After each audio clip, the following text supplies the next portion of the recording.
दोस्तों, इस वीडियो में हम देखेंगे कि किसी भी स्किल में टॉप में आने के लिए क्या मेथड है और क्या पर्सनैलिटी ट्रेट्स की रिक्वायरमेंट है। और ये सारी बातें हम सीखेंगे जॉश वेट्सकिन की book the art of learning से, जहां पर एक कॉमन इंसान अपनी पूरी जिंदगी में एक भी स्किल में आउटस्टैंडिंग नहीं हो पाता, वहीं पर जॉन चेस में नेशनल चैंपियन रहे और उसके बाद चेस की गेम को छोड़कर वो एक कंप्लीटली डिफरेंट फील्ड में चले गए। और ये नई गेम थी मार्शल आर्ट्स टाई ची चुआन, और इस गेम में वो फिर एक्स्ट्राऑर्डिनरी बन गए और 2004 में उन्होंने वर्ल्ड चैंपियन का खिताब अपने नाम कर लिया। जॉश बोलते हैं कि किसी भी स्किल को सीखने के लिए एक प्रोसेस होता है, और आज इस वीडियो में हम इन्हीं 6 प्रिंसिपल्स के बारे में बात करेंगे। तो सबसे पहला प्रिंसिपल कहता है learning the macro from the micro. एक बार एक टीचर अपने एक स्टूडेंट से बोलता है कि मुझे 500 वर्ड्स का एक ऐसे लिख के बताओ अपने टाउन के ऊपर, जिस पर उसकी स्टूडेंट बहुत डर जाती है। उस स्टूडेंट को लगता है कि उसका टाउन तो बहुत ही छोटा है, उसके टाउन में तो कुछ भी इंटरेस्टिंग है ही नहीं, और वो इतना बड़ा ऐसे कैसे लिखेगी। वो टीचर अपने स्टूडेंट की प्रॉब्लम को समझ आता है और इसलिए वो उस असाइनमेंट को चेंज कर देता है और बोलता है कि चलो ऐसा करो कि ये क्लासरूम के बाहर जो तुम्हें ओपरा हाउस दिख रहा है, इस पर ये ऐसे लिखो। इस ओपरा हाउस की टॉप लेफ्ट ब्रिक से लिखना स्टार्ट कर दो। अब शुरू में तो स्टूडेंट को लगता है कि ये तो बहुत ही डिफिकल्ट टास्क है, लेकिन फिर उसके पास ओपरा हाउस के बारे में बहुत सारे आइडियाज आने लगते हैं और वो उस असाइनमेंट के 20 पेजेस अपने टीचर को सबमिट करती है। और ये ओपरा हाउस उसी के टाउन में था जिसे वो पहले बड़ा ही छोटा और बोरिंग मान रही थी। बेसिकली स्टोरी से ऑथर हमें बोलना चाह रहे हैं कि depth is more important than breadth, यानी जब भी हम कुछ नया सीखते हैं तो सबसे पहले हमें माइक्रो से शुरू करना चाहिए, यानी छोटे से शुरू करना चाहिए। और जब हम उस माइक्रो को समझ जाएं, तभी हमें मैक्रो समझ आएगा, यानी पूरी थियोरी समझ आएगी। और यही प्रिंसिपल ऑथर ने चेस को सीखने में भी यूज किया था, जहां पर सारे कॉमन लोग चेस की प्रैक्टिस के लिए शुरू से ही सारे के सारे पीसेस को एक साथ लगा के खेलने लगते थे और सारी पॉसिबल मूव से कंफ्यूज हो जाते थे। वहीं पर ऑथर चेस बोर्ड से सारे के सारे पीसेस को हटा देते थे और सिर्फ 3 पीसेस ही रख कर प्रैक्टिस करते थे। फॉर एग्जाम्पल, किंग और पॉन को किंग से लड़ाते थे और इनसे सारे पॉसिबल मूव्स को प्रैक्टिस करते थे। उसके बाद वो इन्हें भी हटा के किंग और नाइट के साथ प्रैक्टिस करते थे और फिर इसी तरह बाकी चेस के पीसेस के साथ प्रैक्टिस करते।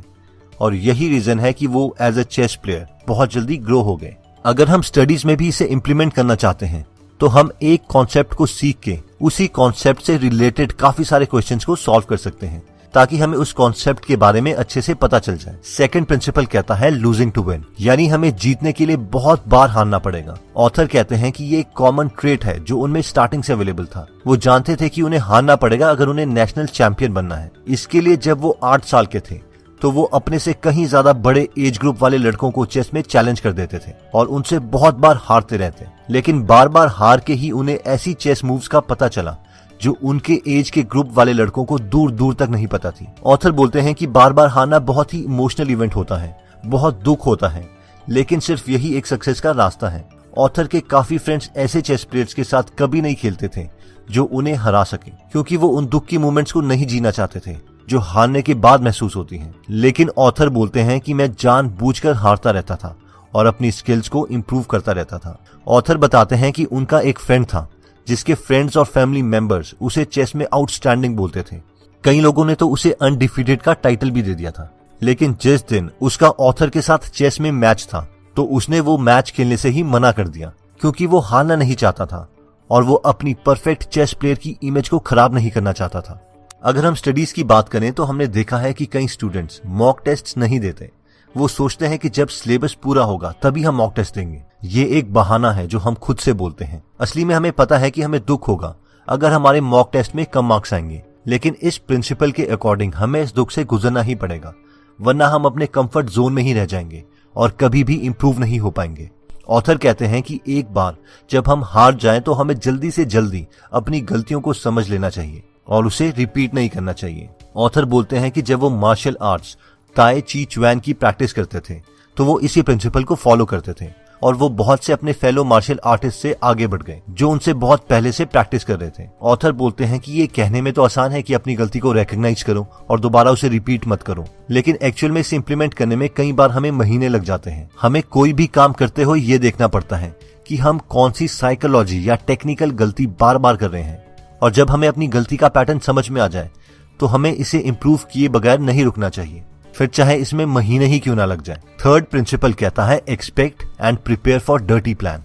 ये प्रिंसिपल कहता है कि मान के ही चलो कि आपके साथ कुछ ना कुछ अनफेयर चीजें होंगी। इस प्रिंसिपल को समझने के लिए ऑथर कहते हैं कि वर्ल्ड क्लास चेस ओपोनेंट्स बहुत बार डर्टी गेम खेलते हैं। जैसे कि कुछ प्लेयर्स चेस खेलते वक्त उन्हें टेबल के नीचे से किक मारते थे, कई चेस प्लेयर्स चेस बोर्ड को हिलाने लगते, कई बीच में अजीब सी आवाजें निकालते या कम आवाज में उन्हें गाली देते। और ये सब इसीलिए होता था ताकि उन्हें इमोशनली डिस्टर्ब किया जा सके और वो अच्छे से अपनी नेक्स्ट चेस मूव को प्लान ना कर पाए। शुरू में जब ऑथर के साथ ऐसा होने लगा तो उन्हें बहुत गुस्सा आता था कि ये क्या हो रहा है, लोग ऐसी चीटिंग कैसे कर सकते हैं। लेकिन बाद में उन्हें रियलाइज हुआ कि प्रॉब्लम उनके ओपोनेंट्स की नहीं, उनकी खुद की है। उन्हें रियलाइज हुआ कि वो डरा हुआ खेलते हैं सिर्फ ये सोचकर कि अगर उनके प्लेयर्स उनके साथ इस तरह से खेलेंगे तो वो क्या करेंगे।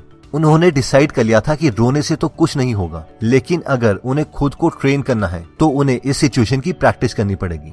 और इसीलिए वो सबसे डर्टीएस्ट प्लेयर्स के साथ प्रैक्टिस करने लगे ताकि इंपॉर्टेंट मैचेस के टाइम वो इमोशनली अफेक्टेड ना हो। और ऐसा ही हुआ। जब वो रियल इंपॉर्टेंट मैचेस खेलते और उनके ओपोनेंट्स उन्हें टीज करने की कोशिश करते तो उन्हें कोई फर्क नहीं पड़ता था। और ये देखकर कि ऑथर को कोई फर्क नहीं पड़ रहा है, उनके ओपोनेंट्स खुद ही नर्वस हो जाते और कोई ना कोई गलती कर बैठते और हार मान लेते। ऑथर बोलते हैं कि अगर हमें किसी चीज में अच्छा होना है तो हमें चीटिंग को, डर्टी प्रैक्टिसेस को भी गेम का ही हिस्सा मानना पड़ेगा। नेक्स्ट प्रिंसिपल कहता है have a child sense of freedom. जब भी कोई बूढ़ी औरत पहली बार कंप्यूटर को यूज करती है तो वो इतनी डरी हुई होती है कि कुछ टूट ना जाए, मगर जब आप उन्हें बताओगे कि ऐसा कुछ नहीं होगा तो वो रिलैक्स हो जाती हैं और फ्रीली कंप्यूटर को यूज करने लगती हैं। जब हम बच्चे होते हैं तो हमें हारने से डर नहीं लगता। हमारे सपने इतने बड़े होते हैं कि हमें लगता है कि हम कुछ भी अचीव कर सकते हैं। लेकिन जैसे जैसे हम बड़े होते रहते हैं हमें नई नई चीजों का पता चलता है। हम और लोगों को हारते हुए देखते हैं और उनकी हार को खुद की हार समझने लगते हैं और एज के साथ साथ अपनी एक झूठी सेल्फ इमेज बना लेते हैं जिससे हमें रिस्क लेने से डर लगता है। ऑथर के साथ भी कुछ ऐसा ही हुआ था। जब वो अपने चेस करियर के पीक में थे और नेशनल चैंपियन बन गए थे, तभी उनके डैड ने उन पर एक बुक लिख दी कि उनका बेटा इतनी छोटी उम्र में कितना अच्छा चेस प्लेयर है। और उस बुक पर एक मूवी बन गई। उस मूवी का नाम था सर्चिंग फॉर बॉबी फिशर। इस मूवी के रिलीज होने के बाद ऑथर के लाखों लोग फैन बन गए, लड़कियां उनके पीछे पागल हो गई और सब उनसे बहुत ज्यादा एक्सपेक्ट करने लग गए। इस पर ऑथर बोलते हैं कि मैं प्रेशर में आ गया था। उन्हें डर लगने लगा कि अगर वो फेल हो गए तो क्या होगा और धीरे धीरे वो चेस से दूर भागने लगे और फाइनली चेस को ही छोड़ दिया क्योंकि उनसे ये प्रेशर हैंडल नहीं हुआ। उसके बाद उन्होंने मार्शल आर्ट्स ताई ची चुआन सीखना स्टार्ट कर दिया और वो बोलते हैं कि अब मुझे हार से बिल्कुल डर नहीं लगता था। मैं दोबारा एक बच्चे की तरह स्टार्ट कर सकता था, गलतियां कर सकता था, जितना बड़ा चाहे उतना बड़ा ड्रीम कर सकता था। और उन्होंने ऐसा ही किया और वो इस गेम में भी 2004 में वर्ल्ड चैंपियन बन गए। इन शॉर्ट ऑथर कहना चाहते हैं कि हमें हमेशा एक बच्चे की तरह क्यूरियोसिटी से भरा होना चाहिए जो फेलियर से नहीं डरता और जिसके लिए हर चीज पॉसिबल होती है और माइंड में कोई लिमिटेशन नहीं होती। नेक्स्ट प्रिंसिपल कहता है कि find a right person who will help you grow in your skills. जब ऑथर मार्शल आर्ट्स ताई ची चुआन वर्ल्ड चैंपियनशिप्स की प्रैक्टिस कर रहे थे, उनका डेली प्रैक्टिस पार्टनर के लिए ऐसा लड़का था जो दुनिया में इस गेम में बेस्ट था।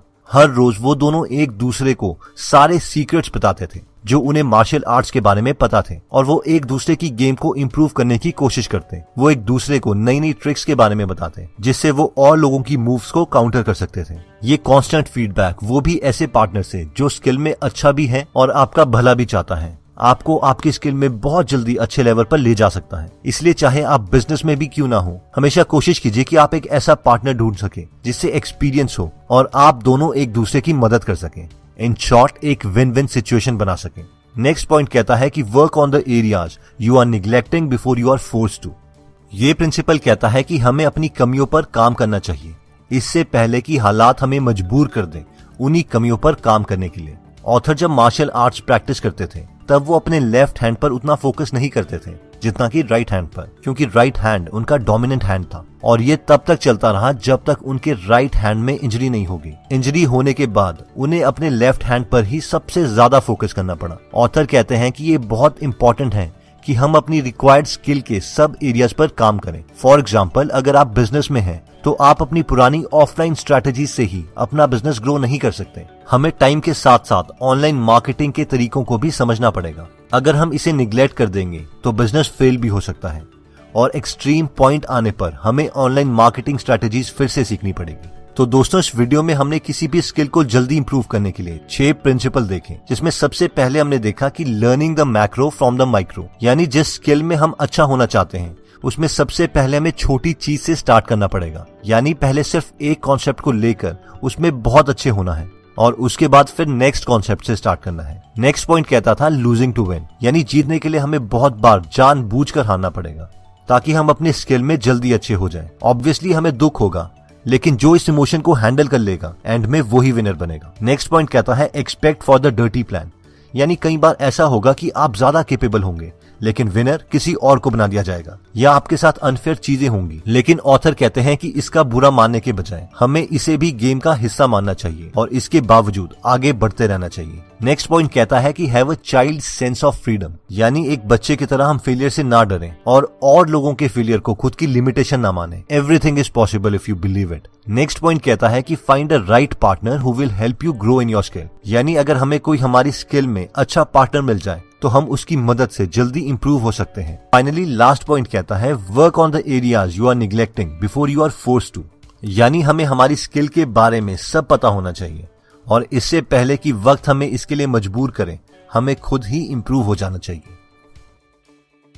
दोस्तों इस बुक में और भी काफी इंटरेस्टिंग टिप्स दिए गए हैं। अगर आप ये पूरी बुक पढ़ना चाहते हैं तो डिस्क्रिप्शन में दिए हुए लिंक पे जाके आप ये बुक खरीद सकते हैं। आप 2 फुल बुक्स को भी फ्री में सुन सकते हैं, जिसके लिए मैंने लिंक डिस्क्रिप्शन में दे दिया है। दोस्तों अगर आप फ्री में हिंदी ऑडियो बुक समरी सुनना चाहते हैं तो डिस्क्रिप्शन में दिए हुए लिंक पे जाके आप हमारी गीगल ऐप डाउनलोड कर सकते हैं। वहाँ पे आप फेमस बुक सुन सकते हैं जैसे कि the miracle morning, you can and you will, how to make friends and influence people, E myth revisited, 0 to 1, Chanakya Niti, the one thing, power of habit, wings of fire, the monk who sold his Ferrari and many more. और हर हफ्ते इस app में हम एक नई audio book summary डालते हैं। दोस्तों कमेंट सेक्शन में आप बता सकते हैं कि आप नेक्स्ट वीडियो किस टॉपिक पर चाहते हैं, ताकि हमें भी फीडबैक मिले और उसी टॉपिक्स को हम कवर करें। इस चैनल को जरूर सब्सक्राइब कर लीजिए और बेल का बटन दबा दीजिए ताकि आप ऐसी नॉलेजेबल वीडियोस कभी मिस ना करें। और इस वीडियो को लाइक जरूर कीजिएगा ताकि हमारा कॉन्फिडेंस बढ़े।